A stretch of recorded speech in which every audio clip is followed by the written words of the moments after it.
Okay, if you guys just want to see the posing routine, go to 9 minutes and 18 seconds, and that's where the posing starts. I'm still fat and gross, but it's a work in progress. If you go back to the beginning of the videos when I started this channel, you'll see how much less fat and gross I am.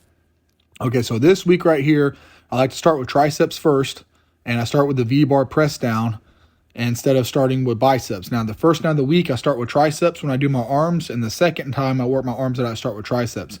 I do 4 sets of 12 reps, and on the last set, as you can tell right here, if I can bang more reps, I do, and whenever I can't bang any more reps, I bang out a couple of forced reps, so that way I get a few extra reps beyond failure on my triceps, because just because I can't do no more than 12 to 15 doesn't mean I can't cheat it down and whip it and then get a couple extra reps in there to try to force some growth. I don't care what a lot of people say. Like, I'm a volume junkie. I love volume. I love pushing volume, and I love getting a lot of reps and sets in there. I do a total of 32 sets per body part per week. I work out every body part twice a week.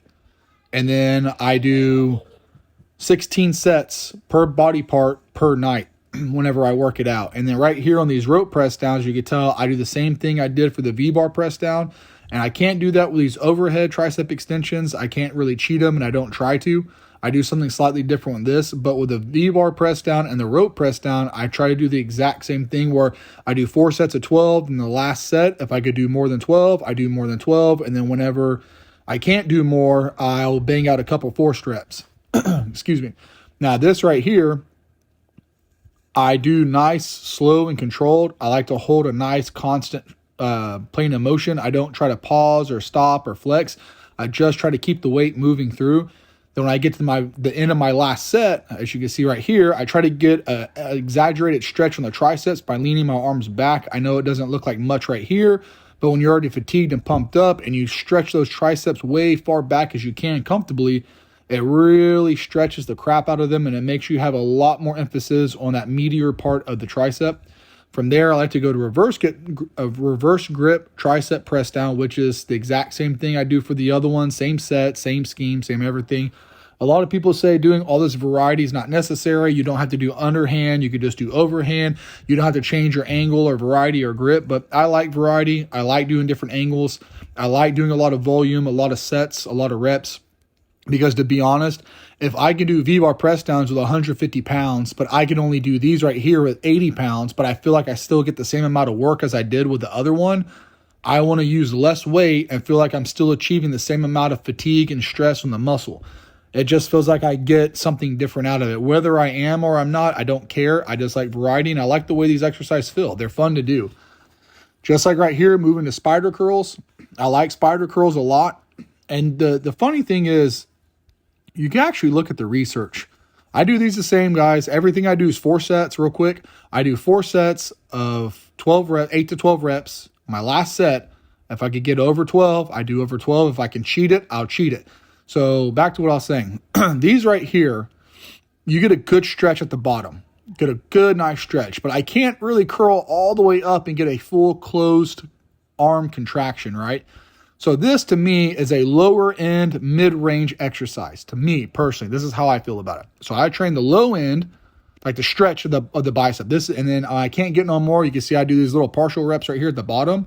Oh, partial reps don't work. Quarter reps are worthless. Well, they still hurt. They still give me a pump. They still give me a lot of blood in the muscle. So the first exercise is more like the bottom end and the mid-range of the exercise, of the muscle. And I switched to concentration curls. Concentration curls right here is more of a full range motion from bottom all the way to top. I get a nice, good, long stretch with a top end contraction, bending my arm as much as I possibly can, keeping all the stress on the bicep. So I get it from 2 different angles between these 2 workouts. Now we're going to switch over after this one to the high cable curls. With the high cable curls, I'm longer on my arm wingspan than my cable system is. So I can't do a full stretch, which is fine because I've already got a full stretch. I already got a stretch and a full range of motion. So now with these, I'm just focusing on the peak contraction. I don't care about getting a big, huge, deep stretch in these. What I care about is getting a heavy contraction at the top. I don't care if I'm not going all the way down. I don't care if I'm getting a full length.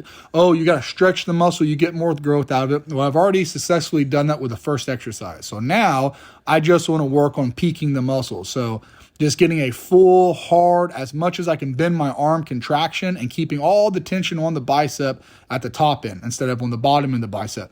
Does this make a difference in the way your arms develop? I don't know. Does it make a difference in overall arm strength? I don't know. I'm not a scientist and I don't have any studies or research. I just know it feels good when I do it. If I do different angles and different ranges and different planes of motion, I get a better, more dominant pump. Just like right here, the first dumbbell movement of the week that I did was a standing dumbbell curl with them close to my sides. Now I'm doing a seated dumbbell curl with them far out to my sides. Is there a difference doing them straight in front of you or angled out to the side? I don't know, but they feel different. Does it hit the bicep different? Probably not. Probably does. I don't know. But all I can tell you is this feels a lot different than doing standing dumbbell curls going directly in front of you instead of out to the sides of you. Will it make my arms develop more than someone else's? I don't know, and I don't care. I just like doing them because I enjoy doing them. So that's why I do them. I like variety. It keeps it fun. It keeps it entertaining. You get to use different weights, different varieties, cables, angles, everything. And they said you don't have to get sore to grow. You don't have to do angles to make the muscle respond. And all that's a bunch of whatnot, bro science and everything else. But whether it be bro science or not, it just keeps it fun because whenever I was powerlifting, this is the exact same shoulder routine I did earlier in the week on Tuesday, so I'm not really going to go over and explain all this. You guys pretty much already heard about all this. Back to what I was saying, when I used to powerlift, it was all about high intensity, low volume. So it was, warm-up sets of 3 to 5, and then one top set of 1 to 5, depending on where I was on my cycle. Because when you're powerlifting, you don't just do the same reps every week. You come down in reps and you go up in weight as you get closer to your competition or to your peaking phase. And I got to tell you, doing all the heavy movements and heavy lifts and compound lifts and doing the same workouts, but increasing volume, doing progressive overload. And what I mean by increasing volume is I don't mean I increase volume by doing more reps. I increased volume by doing more weight. Like if you do 10 reps with 100 pounds, now you do 8 reps with 200 pounds. You did overall volume. You did more overall volume because 10 times 100 versus 10 times or 8 times 200. Which one totals out to more volume, right? Total weight moved. That's how you look at it when you're powerlifting, at least how I did. So that never got me any results as far as it goes for building up an aesthetic physique or bodybuilding physique to look pretty. So whenever I was younger and I bodybuild, everything was about reps. Sets and reps, anything between 8 to 16 sets a workout per body part twice a week. And I responded really well to that. So that's what I'm doing again now. I'm changing it up to where I do a lot of volume. Is it necessary? I don't know. Probably not. Do I enjoy it? Absolutely I do. And when it comes to working out and getting in shape and getting a physique that you want, you have to find a routine that you like and you enjoy. You have to find movements that are fun to do. You have to find exercises that are pain-free to do that you can get better at. And I don't mean better like, you have to be able to continuously lift more weight and do more reps. It's impossible. How much do you think that you could side lateral raise? Be honest. If you're going to sit there and tell me you have to progressive overload on your side lateral raises, if not, your shoulders won't grow. Well, how heavy do you expect to go? 100-pound dumbbells for sets of 25? There's no way. But you can slow the rep down. You could do drop sets, rest pause, supersets. You could do static holds. You could do negatives. There's a lot of things you can do with 12, 10, 15, 20 pounds for the shoulder with the same movement that makes it way more intense and harder and gets the body to respond. So I like volume. It doesn't hurt my joints. It doesn't hurt my body. I feel good afterwards. I can recover from it. I'm sore for about 1 to 2 days. Then after 72 hours, I'm fully recovered. Then I get to go again. So that's why I like doing volume. But you do what you got to do, what you feel best is best for you. Without a doubt, my legs are my best feature, right? You can see the striations in the bottom of the thigh on the outer sweep. I still got a gut. I still got a big belly. There's no sign of abs at all whatsoever, but my thighs are incredibly lean. I don't know why my thighs respond so well to stimulus, but they do. I wish everything would respond. So doing the hands with the hip most muscular, you can see how my pec pulls in and my stomach's still fat. My lat spread, I don't think it's too bad, but this, you can really see the pec pull over, which is kind of weird looking and everything. I have a lot of weak areas, and the reason why I'm doing the posing routine and the reason why I've been doing the posing routine is because in order to know what I have to work on, I have to see what's wrong or what's weak or what's overpowered. Obviously, you could say my quads are overpowered, but I just feel like the rest of my body is lagging. Not that I need to downsize my quads. I need to bring everything else up. And the leaner I get, the more noticeable it becomes what needs work and what needs to be brought up and what needs to be improved.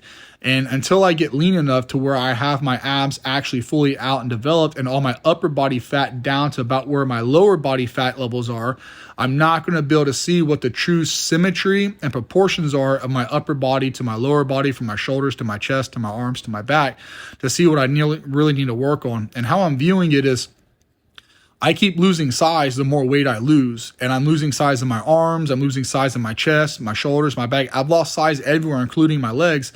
And instead of getting upset about it and being like, I'm losing size, I'm losing mass, all my muscles going away, oh my God, I'm just like, if it goes away in the pursuit of getting lean enough to see my abs, I never really had it. It was never really there. It was probably just internal muscle fat that is finally shrinking down enough to be able to get down to where I can actually see the muscle fibers and tissue. So if I lose it leaning out, I never really had it, so I don't stress it. And then I know the pose already passed, but if you go back to that rear double bicep and look at my middle back and how weak and flat it is, I really, really need to bring, I know for a fact that is what one of my weakest areas is, my upper middle back. And that just bugs me so much because you figured all the years of heavy powerlifting, pulling deadlifts off the floor, barbell rows, T-bar rows, all those heavy movements, I would have built that up, and it just didn't. And it goes to show you high intensity, high weight, reps, like you know, just that crazy bodybuilding powerlifting intensity does not contribute or does not translate over to muscle size and muscle volume and muscle like aesthetics. It just doesn't. But now that I'm doing a lot of reps and a lot of sets and I'm banging it out, it's making a huge difference as far as it goes for like my muscle development and my muscle details, I guess, for that lack of a better term, definition. There it is, for my muscle definition. And I'm going to continue to push forward with these reps and sets. And people might say 32 sets a week is way too much. But you know what? I'm going to find out if it's way too much by doing way too much. And if I don't continue to progress and get better, I'll back off the volume. And until I stop seeing results, I'm going to keep doing this amount of volume because I am eating way more than enough food. Because right now my calories are around 3,500 calories a day. And I don't think that my calories and my diet is an issue because I am eating that much food and I'm still losing 1 to 2 pounds of fat a week, or weight, should I say, 1 to 2 pounds of weight every single week. And as I'm losing this every single week, I'm increasing my food as I go. So I'm leaning out while increasing my food and doing this much volume. So whatever the case is, it's working and I'm going to keep on doing it. This isn't an exact science and no one has the formula and no one has the recipe for every single body out there. There's a lot of great people out there and coaches and knowledgeable guys, but you got to find one thing that you can really sink your teeth into and fully 100% believe in, and just go for it 100% and shut off all the other information, because you can go down a rabbit hole and then get confused on how much information's out there. And that's what I can't stand about the fitness industry. You watch something one year, then the next year it's saying, well, this doesn't work no more. You have to stop doing that and do this instead. And it just boggles my mind and frustrates me. So, but anyways, that's it for the video, guys. Thanks for watching. And I'll see if I can post some videos up next week. They won't be workout videos, but they might be something related to fitness and working out and me hopefully not being so fat and gross. But all right, guys, thanks until next time.